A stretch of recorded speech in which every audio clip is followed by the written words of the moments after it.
வணக்கம் நேர்களே. எம்ஜிஆர், ஜெயலலிதா, விஜய், திரிஷா, தமிழ்நாட்டின் பழைய நினைவுகள் வருகிறது.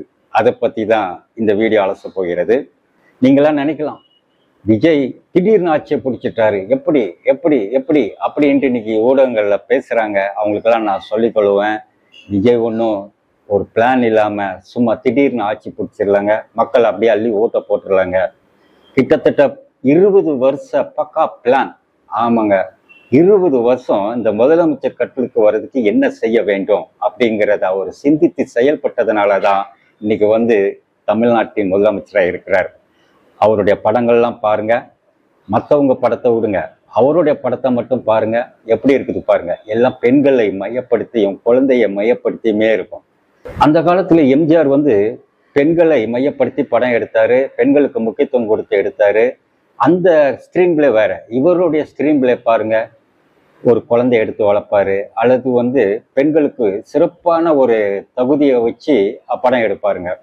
அந்த மாதிரி தான் அவருடைய படங்கள் எல்லாம் அமைஞ்சது, நல்ல வெற்றி பெற்றதுங்க. பெண்களை பற்றிய பாடல்கள், சின்ன பெண்ணே சிங்க பெண்ணே ஆனினமே உன்னை வணங்குமே, எப்படி பாருங்க பாட்டு. இந்த பாட்டெல்லாம் பெண்கள் மத்தியில அவங்க கேட்கும்போது நம்ம ஒரு வீர நட போனோம், நம்ம ஒரு சிங்கப்பெண் அப்படிங்கிற உணர்ச்சியை தூண்டுற மாதிரி பாடல்கள், வரிகள். ஸோ எந்த அளவுக்கு சிந்திச்சிருப்பார், அந்த அளவுக்கு ஒவ்வொரு படமா பண்ண போய் தமிழ்நாட்டில் உள்ள அனைத்து பெண்கள், இன்னைக்கு வீட்டில் வேலை செய்கிற பெண்களா இருக்கட்டும், பெரிய டாக்டராக இருக்கட்டும், இன்ஜினியராக இருக்கட்டும், ஆஃபீஸில் பெரிய லெவலில் இருப்பாங்க, எல்லாருமே விஜய் ஃபேன்ஸாக தாங்க இருக்கிறாங்க. இதெல்லாம் கண்டுபிடிச்சதுனால தான் அவர் தைரியமாக ஒரு கட்சி ஆரம்பிச்சு நான் கண்டிப்பாக வருவேன் அப்படின்னாரு. கண்டிப்பாக வந்துட்டாரு. இப்போ எம்ஜிஆர் அந்த ஜெயலலிதா அம்மாவை எப்படி பயன்படுத்தியிருக்காங்க பாருங்க. அவங்க எம்ஜிஆர் கட்சி ஆரம்பிச்சிட்டாங்க. எம்ஜிஆரே பிரபலமான முகம், அவர் போனாலே ஓட்டு கிடைக்கும். ஆனாலும் அவர் யோசிக்கிறாரு, இன்னும் இதை ஸ்ட்ராங் பண்ணுன்னா அப்போ ஜெயலலிதா அம்மாவை உள்ளே கொண்டு வரணும். அவங்கள உள்ளே கொண்டு வந்தாரு. அவங்களுக்கு சத்துணவு மேலாண்மை பதவி ஒன்று கொடுத்தாங்க, டெல்லியில் எம்பி பதவி ஒன்று கொடுத்தாங்க. அதன் மூலம் கட்சியில் ரொம்ப நாள் 9 வருஷம் கிட்ட கட்சிக்காக உழைச்சாங்க. அதுக்கப்புறமா எம்ஜிஆர் மறைஞ்சதுக்கு அப்புறமா அவங்க கட்சியை வழிநடத்துகிற லெவலுக்கு வந்துட்டாங்க. காரணம், அந்த 9 வருஷம் அனுபவம் இருந்ததுனால. அப்படி வந்ததுனால ஒரு பெண் அப்படிங்கும்போது இந்த பெண் ஓட்டு எல்லாமே அவங்களுக்கு கிடைச்சிது. அவங்க செய்கிற மிஸ்டேக் எல்லாம் அவங்க பெருசாகவே எடுத்துக்கலங்க. இப்போ விஜய் அவர்களும் அதே பாணிக்கு வராரு. இன்னைக்கு சுதந்திர தின விழா நடக்குது. அந்த சுதந்திர தின விழாவில் பார்த்தீங்கன்னா திரிஷாவுக்கு எவ்வளோ முக்கியத்துவம் பார்த்தீங்களா? இந்திய ஊடகங்கள் எல்லாமே இதை பற்றி தாங்க பேசுது. இந்திய ஊடகங்கள் அண்ட் தமிழ்நாட்டு ஊடகங்கள், தமிழ்நாட்டு மீடியா எல்லாமே இதை பற்றி தான் பேசுது. ஏன்னா திரிஷாவுக்கு நல்ல எதிர்காலம் இருக்குன்னு வட இந்திய சேனல்லாம் சொல்லுது. அந்த அளவுக்கு அவங்க ஃபேமஸ் ஆயிட்டாங்க. இங்கே சுதந்திர தின விழாவில் அவங்க கலந்துக்கிட்டு விஜய் ஒரு சல்யூட் அடிக்க, அந்த அம்மா ஒரு சல்யூட் அடிக்க, அதுதாங்க இன்னைக்கு பெரிய வைரல் வீடியோ. அந்த அளவுக்கு ஃபேமஸ் ஆயிட்டாங்க. அவங்களுக்கு இன்னொரு ப்ளஸ் பாயிண்ட் என்னன்னா, அவங்க தமிழ்நாட்டை சேர்ந்தவங்க கிடையாது. இந்த ஊருக்காரங்கன்னா ஒரு ஜாதி பேரை சொல்லி நம்ம தமிழ்நாட்டு மக்கள் புறக்கணிச்சிருவாங்க. ஆனால் அவங்க ஜாதி என்னன்னு தெரியாததுனால, ஒரு தெலுங்கர்னால பெரிய ப்ளஸ் பாயிண்ட். அப்போ எம்ஜிஆர் 1972 புதுசாக கட்சி ஆரம்பிச்சிருக்காருங்க. திமுக ஆளுங்கட்சியாக இருக்குதுங்க. திண்டுக்கல் இடைத்தேர்தலில் பெரிய ஒரு பாராளுமன்ற தேர்தலுக்கு நடக்குது. அப்போ அதில் காமராஜரும் இருக்கிறாரு. அப்போ காமராஜர் கட்சியும் போட்டியிடுது, திமுக போட்டியிடுது, அதிமுக போட்டியிடுது.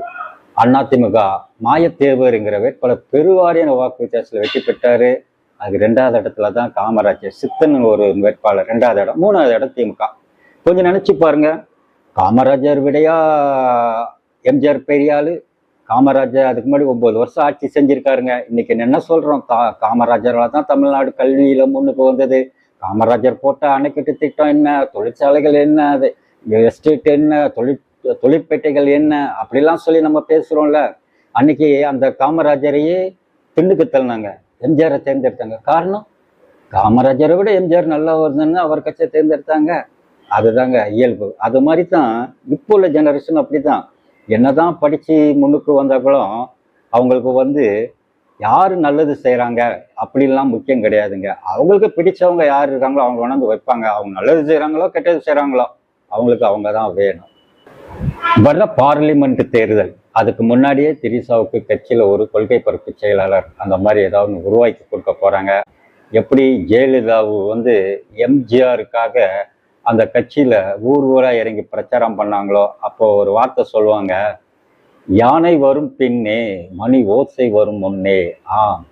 நான் தான் யானை பின்ன வருது, மணி ஓசை மாதிரி நான் வாரேன் அப்படின்னு சொல்லி பிரச்சாரம் பண்ணுவாங்க. அதே மாதிரி இந்த விஜய்க்கும் யானை வரும் பின்னே மணி ஓசை வரும் முன்னேங்க மாதிரி இந்த திரிசாத்திரத்தில் இறங்க போறாங்க.